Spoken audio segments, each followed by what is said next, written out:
Let me tell you a little story.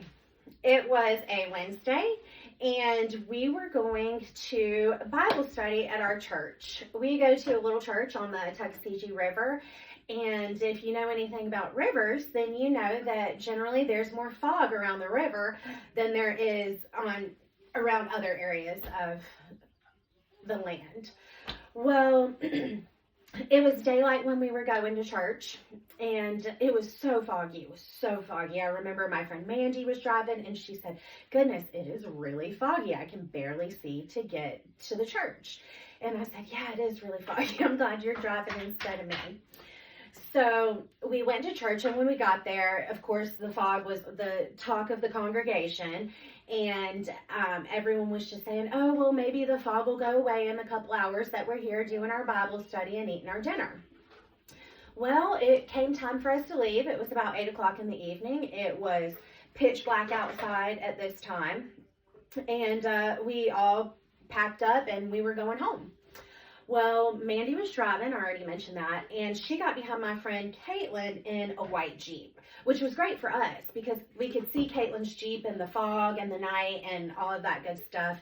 But Caitlin was in front of us, and she couldn't see anything. And the next thing I know, she is headlights first, taillights up in a ditch.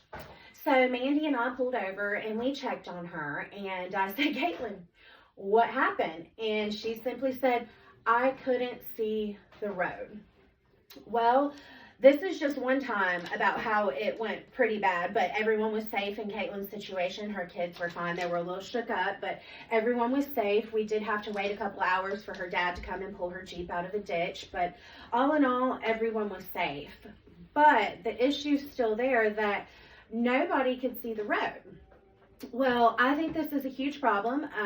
You can't see the road also when it's raining outside. The other headlights, they shine off the rain, and you just really can't see the road. Plus, you throw in dark and all of the other factors of the road, and it just kind of makes a bad concoction.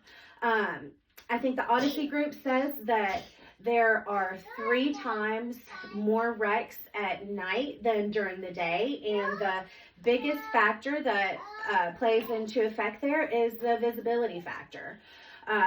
If you can't see, then you can't drive, and that's an added danger there. 76% of fatalities happen at night compared to the other 34% that happen during the day. And there are some other factors that play into like why driving is riskier at night than during the day. Apparently there are some psychological effects. At night, people feel like they can get away with a lot more, so therefore they're more likely to show that risky behavior while they're driving in the cover of night. They think that they can get away with maybe speeding a little bit more, and we've got a speed limit for a reason. It's very dangerous. I myself do not like driving. I don't like driving early in the morning, which I typically have to do, and it's still dark outside. So I'm excited that we're getting more and more daylight each day. And it's also really dangerous to drive at night when it's raining, especially. That lowers your visibility, and you just can't see the road.